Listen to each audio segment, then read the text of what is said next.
is a certified bracketologist. I just made that up. Unless, Joe Lunardi, are you there here on the Rich Eisen Show? You there, Joe? Joe, you there? I'm here, Rich. How are you? How you doing, Joe? I'm doing great. It's great to talk to you again. Likewise, it's been forever and a day. It's been a long time. Is there a certification for bracketology somewhere, Joe? There absolutely is, and I gave it to myself about 20 years ago, and I'm holding it in my left pocket. Is that right? It can fit. It can just fit in your back pocket, essentially, the diploma or the card. You're a card-carrying bracketologist. Well, our friend Bob Lee, whenever he sees me, says, "There he is, practicing again without a license." You are literally outside the lines, Joe. There's no question about that. Yes. So I read your article on ESPN.com talking about how the committee got so much wrong is in the headline. You want to break it down for the listeners and viewers of my show who may not have read your tome about this? Sure. And in fairness, and I state this right out of the gate, I try to keep silent after selections. Right. Because, most of these are kind of hair-splitting calls that are made. And, if the team I thought was number 67 doesn't make it and they take the team I thought was number 69, what are we really arguing about? Mm-hmm. Right? It's just not a reasonable thing to go to the mat about. At least I don't think so. And, maybe that's the wisdom of doing this for a few years. I mean, I know most of these people, and the amount of hours they put in are just extraordinary. No, there's no doubt. But they're watching. It's a second full-time job. I understand that because I'm doing it too. Mm-hmm. That said. Having said that, yes, this was not a good performance. So what stands out at you as the most glaring then, Joe? Again, all due respect to the good people. That's understood. And fine University of Tulsa. Yes. It's the worst at-large selection in my 20-some years. Oh, my gosh. And, it's not really close. And it makes me wonder, what kind of the group think was going on. Vanderbilt I also missed, and they had merit. Even Syracuse, which I don't think is just good enough at basketball, it was borderline. But some of the seeding and geographic placement, they didn't even follow their own bracketing rules in some cases. It took me about 15 minutes using their own seed list to build a different bracket with the same evaluations that saved thousands and thousands of miles of travel for people. Like, I just don't get it. And I wonder, what else is going on? Was there some time constraint? The chair, Joe Castiglione of Oklahoma, is an unbelievably good guy and bright guy. But he's one vote out of 10.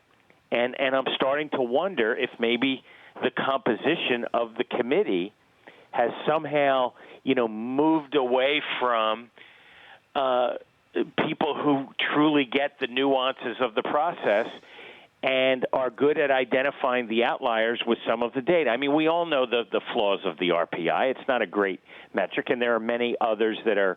What is the RPI, Joe? We hear so much about it. For people who don't know, can you give me a quick, brief explanation of what RPI is? The RPI is called the Ratings Percentage Index, which is kind of a gobbledygook acronym.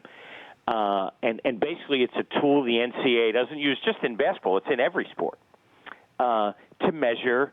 in some arithmetic way, and rank teams, a power rating, if you will. And it's based not only on your wins and losses, but the wins and losses of your opponents.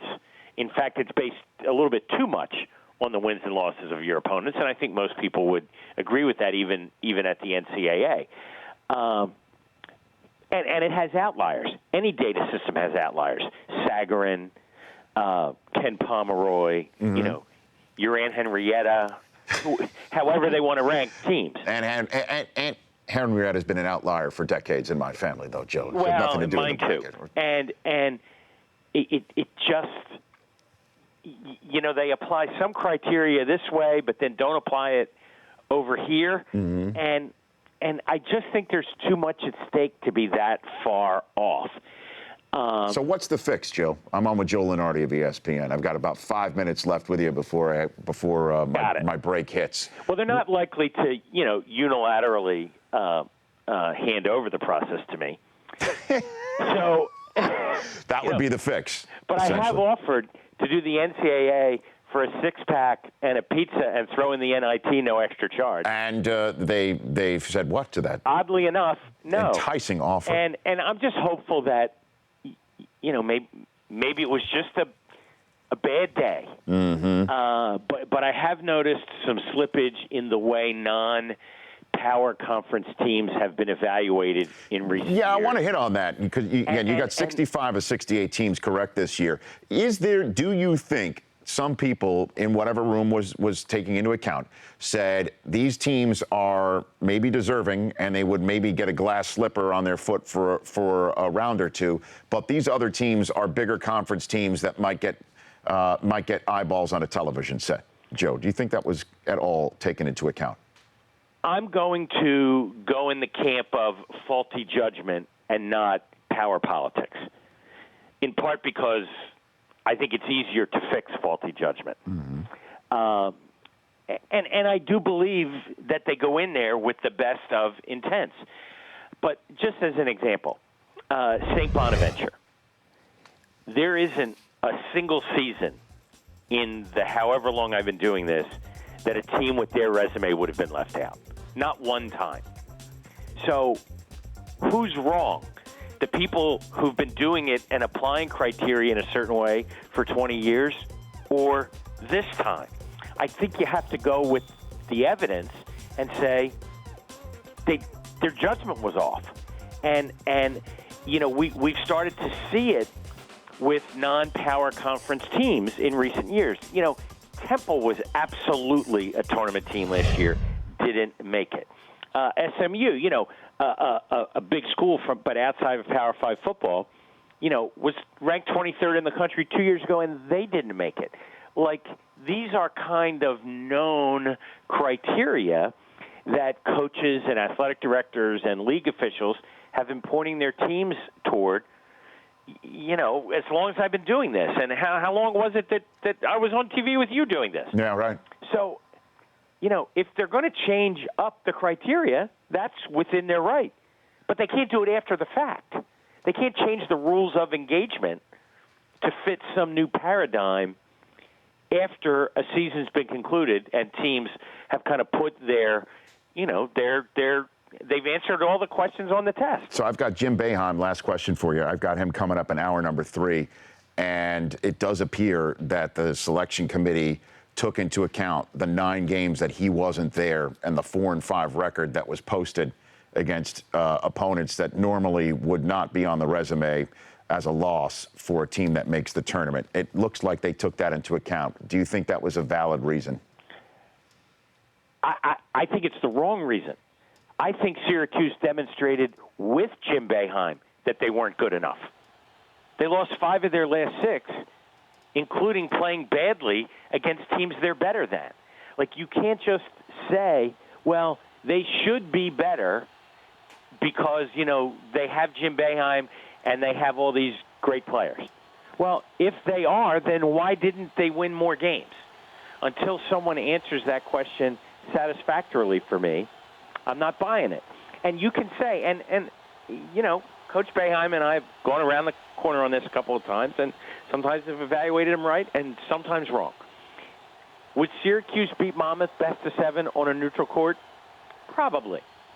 But you can't evaluate everyone exactly the same, just like you wouldn't evaluate a second baseman the same as a first baseman. From one, you want more defense. From the other, you want more offense. You have to be excellent at something. And Monmouth this year was more excellent at something than Syracuse was. That's my take. Now, I didn't think either was going to make it. But Syracuse was a head-scratcher for me, and I think one way to get out of this conundrum would be if you're not 500 in your league or better, you can't go. Huh. So let's end the haggling about mediocrity and count conference tournament games.